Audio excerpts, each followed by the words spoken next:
कोजागिरी पौर्णिमेच्या दिवशी माता लक्ष्मी स्वतः पृथ्वीवर येते आणि प्रत्येक घरी जाऊन को जागरती असं विचारते. याचा अर्थ कोण जागा आहे, आणि जे कोणी जागा असेल त्याच्या घरामध्येच माता लक्ष्मी प्रवेश करते. नुसतं जागा राहून उपयोग नाही बरं, तर ईश्वराचं नामस्मरण करत जागा राहणं गरजेचं आहे. पण त्याचबरोबर कोजागिरी पौर्णिमेच्या दिवशी तुम्ही एक उपाय केलात तर माता लक्ष्मी तुमच्या घरामध्ये स्थिर राहील. कारण माता लक्ष्मी ही चंचल आहे आणि असं म्हणतात की ती एका ठिकाणी जास्त काळ राहत नाही, आणि यासाठी आजचा हा उपाय करायचा आहे. तुम्हाला कोजागिरी पौर्णिमेच्या दिवशी तुमच्या घराच्या उंबरठ्यावर स्वस्तिक काढायचा आहे.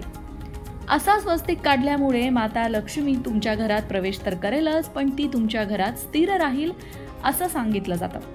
हा स्वस्तिक कुठे कुठे काढायचा आहे, तर घराच्या प्रवेशद्वाराचा जो उंबरठा आहे त्या उंबरठ्याच्या दोन्ही बाजूला तुम्हाला कुंकवाने स्वस्तिक काढायचा आहे. कुंकू ओलं करून घ्या आणि मग तो स्वस्तिक काढा. त्याचबरोबर हा स्वस्तिक तुम्हाला तुमच्या स्वयंपाकघरामध्ये सुद्धा काढायचा आहे. स्वयंपाकघरामध्ये अन्नपूर्णेचा वास असतो, त्यामुळे तिथे सुद्धा तुम्हाला ओल्या कुंकवाने स्वस्तिक काढायचा आहे. या प्रकारे तुम्ही स्वस्तिक कोजागिरी पौर्णिमेच्या दिवशी काढाल तर नक्कीच त्याचा तुम्हाला चांगला परिणाम पाहायला मिळेल. त्यामुळे कोजागिरी पौर्णिमेचं व्रत नक्की करावं. कोजागिरी पौर्णिमा म्हणजे जागृतीचा उत्सव, वैभवाचा उत्सव आणि आनंदाचा उत्सव. जागं राहणं म्हणजे केवळ झोपलेलं नसणं असा याचा अर्थ नाही. तसं तर जागरण आपण रोजच करतो, परंतु आपल्याला कर्तव्याप्रती, धर्माप्रती, संस्कृतीप्रती जागृत असणं आवश्यक आहे. अशा जागृत माणसालाच लक्ष्मी प्राप्त होते हे लक्षात ठेवा.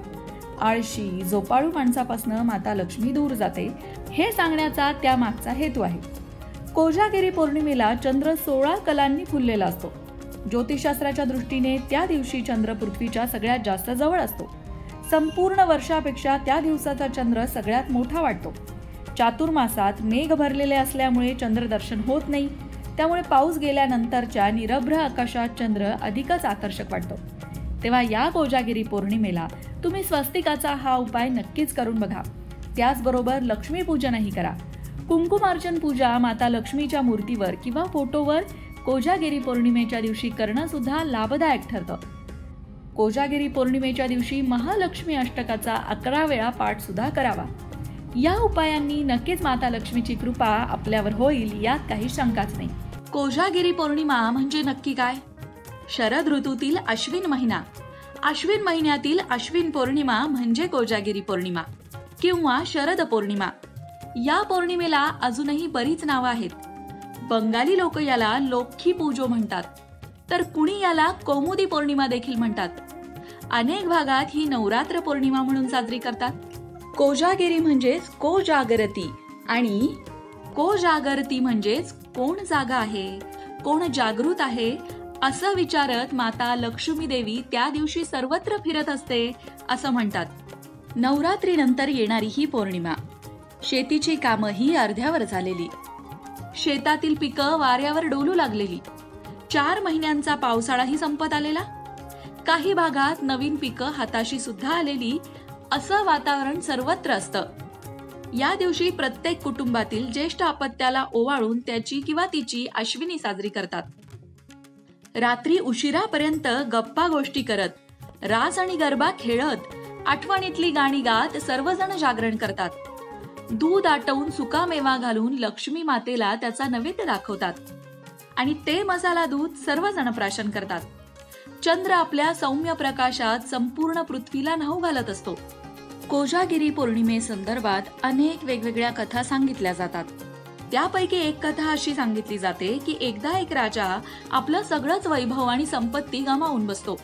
त्याची राणी कोजागिरी पौर्णिमेच्या दिवशी महालक्ष्मीचे व्रत करते आणि लक्ष्मी माता प्रसन्न होऊन तिला आशीर्वाद देते आणि त्यामुळेच राजाचे गतवैभव परत मिळते. एका मान्यतेनुसार कोजागिरी पौर्णिमेच्या दिवशीच माता लक्ष्मी समुद्र मंथनातून प्रकट झाली होती आणि त्यामुळेच असं म्हणतात की महालक्ष्मी मध्यरात्री या चंद्रमंडलातून उतरून खाली पृथ्वीवर येते. ती चांदण्यांच्या प्रकाशात अमृत कलश घेऊन प्रत्येकाला विचारते, को जागरती, को जागरती म्हणजेच आपल्या कर्तव्याला कोण जागृत आहे का, कुणी जागा आहे का, आणि तिच्या हाकेला साद देण्यासाठी सगळेच जागे राहतात. मग तिची वाट पाहणाऱ्या, साद देणाऱ्या सगळ्यांनाच ती अमृत म्हणजेच लक्ष्मीचं वरदान देते. धनधान्य, सुख समृद्धी देते.